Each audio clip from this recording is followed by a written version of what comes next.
Your favorite show, Sandalina E Cafe. Asian টেলিভিশনে শুরু হয়েছে নতুন ধারাবাহিক ব্ল্যাক অ্যান্ড হোয়াইট। পারিবারিক এ নাটকে জনপ্রিয় অভিনেতা অভিনেত্রীদের পাশাপাশি অভিনয় করেছেন এক ঝাঁক নতুন মুখ। এশিয়ান টিভি বরাবরই পারিবারিক গল্প এবং সমাজের বিভিন্ন অসঙ্গতি তুলে ধরার প্রয়াসে নাটক নির্মাণ করে আসছে। তারই ধারাবাহিকতায় সেরকমই গল্প নির্ভর একটি নাটক পেতে যাচ্ছে দর্শক। আরিফ খন্দকারের রচনায় নাটকটি পরিচালনা করেছেন আল হারুন। নাটকটি এশিয়ান টিভিতে সম্প্রচারিত হচ্ছে প্রতি রবি, সোম এবং মঙ্গলবার ঠিক সন্ধ্যা ৭টা ৩০ মিনিটে।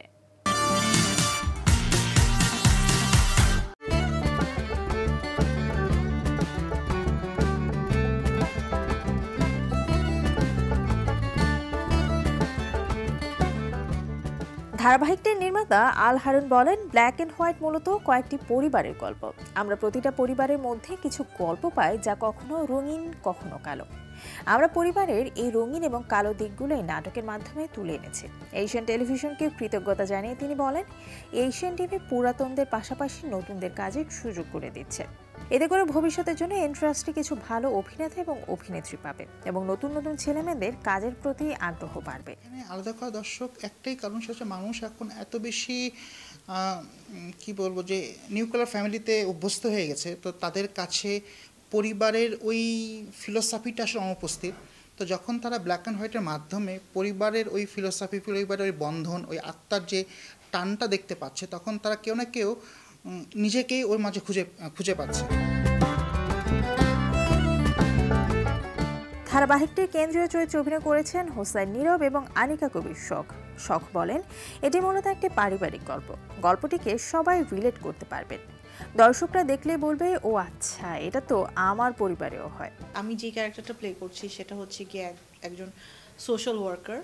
এই মেয়েটা আসলে খুব নিঃস্বার্থভাবে চেষ্টা করে সবার সব কিছুতে হেল্প করার জন্য। তার নিজের ফ্যামিলিতেও একটা প্রবলেম আছে, যেমন আমার ভাই ক্যারেক্টার করছে। হোসাইন নীরব বলেন, নাটকের নামটাই আমার কাছে অনেক ইন্টারেস্টিং লেগেছে। আমাদের সমাজে বা ব্যক্তি জীবনে এই ব্যাপারটা বিদ্যমান। এই নাটকটি সমাজের মানুষকে সচেতন করবে, পজিটিভ নেগেটিভ বিষয়গুলোকে তুলে আনবে এবং মানুষকে সচেতন করার কাজটা করবে। তো এই মানে এসেন্সটা আমার কাছে খুব ভালো লাগছে। তো তারপর থেকে ভালো লাগা থেকে সিরিয়ালে যুক্ত হওয়া এবং তারপর থেকে তো কন্টিনিউ করছি।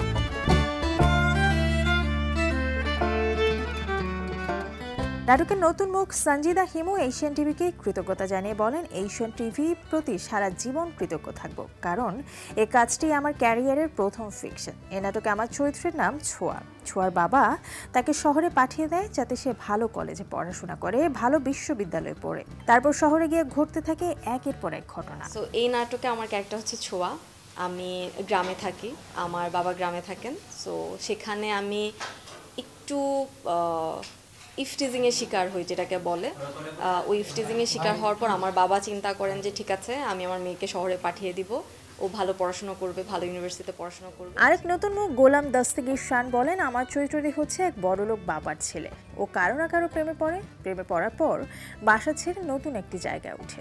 শানের নিজের একটা দুনিয়া আছে, ও নিজের দুনিয়ায় থাকতেই পছন্দ করে। একেবারে নতুন প্রজন্মের একটি চরিত্র, আর আমিও একেবারে যুবক হিসেবে চরিত্র করতে খুবই ভালো লাগছে। ডিরেক্টরদেরকে যতটুকু চিনি, ইভেনচুয়ালি স্টোরি রাইটারদেরকে যতটুকু চিনি, ওনারা সবসময় চায় হচ্ছে গিয়ে ওই ক্যারেক্টারটা কি পিক করতে, যাদেরকে দেখে অ্যাটলিস্ট ওইটার রিফ্লেকশনটা যাতে প্রপারলি আসে। সো ওই জায়গাটা থেকে তো কিছু জিনিস তো এরকম আমার লাইফে হয়েছেই।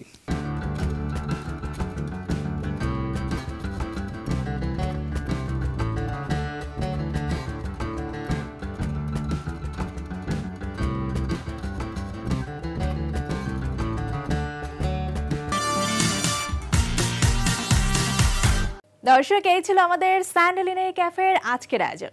আশা করি নিশ্চয়ই ভালো লেগেছে। বিনোদন অঙ্গনে প্রতিদিনই ঘটছে নানান ঘটনা। সে সকল ঘটনার বিস্তারিত নিয়ে আমি নুসরাত জারিন আগামী সপ্তাহে একই সময়ে চলে আসবো আপনাদের সামনে।